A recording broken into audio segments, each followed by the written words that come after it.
Salve teman kabar baik. Kita jawab dulu ya. Ini komentar dari 007 atau Ibnu. Ibnu, kalau bayangkan ya, kamu punya uang sebanyak 500 juta rupiah dan itu kamu peroleh setiap bulan. Kira-kira apa yang kamu buat? Saya yakin model seperti Ibnu ini akan menghabiskannya dan kamu tidak peduli dengan orang-orang yang ada di sekitar kamu. Tapi bagi seorang Paus Fransiskus yang adalah seorang pemimpin umat ya, pemimpin umat Katolik sedunia yang memimpin miliaran orang, dia memilih untuk tidak menerima 1 sen pun. Jadi semua fasilitas yang disiapkan oleh Vatikan, Paus Fransiskus memilih itu untuk didonasikan. Kepada siapa? Kepada orang-orang yang membutuhkan, untuk dunia pendidikan, untuk kesejahteraan, untuk kesehatan, dan masih banyak lagi kegiatan sosial lainnya. Bahkan itu tidak memandang apa agamamu, teman-teman ya. Jadi Paus Fransiskus mendonasikan semuanya untuk orang-orang yang membutuhkan, bukan hanya di Roma, bukan hanya untuk orang Katolik.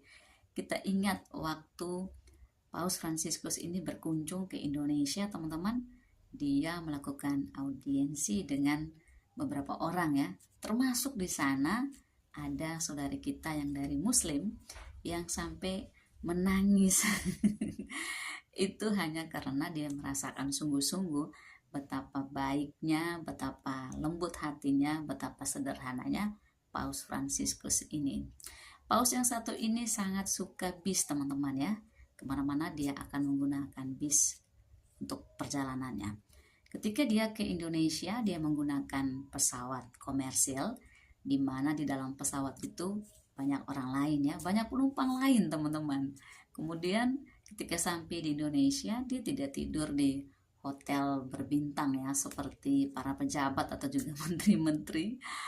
Bayangkan teman-teman ya, seorang pemimpin dunia yang umatnya itu miliaran, tetapi nginapnya itu dia memilih di tempat lain ya, bukan di hotel, teman-teman. Lalu ketika dia menyapa umat yang ada di Indonesia, dia memilih kendaraan favorit orang Indonesia. Coba tebak. Dan dia duduknya itu di bagian paling depan, samping sopir, persis, teman-teman. Untuk apa? Itu karena memang dia ingin lebih dekat dengan umatnya, teman-teman. So, kalau ada orang yang mengatakan seperti tuduhan ini ya, mengatakan bahwa Paus Fransiskus itu makan uang perpuluhan, coba dicek lagi ya kebenarannya. Jangan sampai kita justru membuat dosa untuk diri sendiri, teman-teman ya. Sebelum menjadi paus, teman-teman ya, ketika dia mau ditabiskan sebagai seorang paus, begitu banyak orang yang menanti kehadirannya di Vatikan. Dan dalam arakan itu, teman-teman, Paus Fransiskus ini datang dengan menggunakan bis, teman-teman ya. Jadi bayangkan seorang yang mau ditabiskan menjadi seorang paus, dia ada di dalam bis bersama dengan para kardinal lainnya. Bukan cuma itu, teman-teman, sampai dengan hari ini Paus Fransiskus itu tinggal bersama para kardinal. Padahal sebenarnya Vatikan, Roma itu menyiapkan kamar khusus yang saya yakin tidak ada duanya di dunia ini.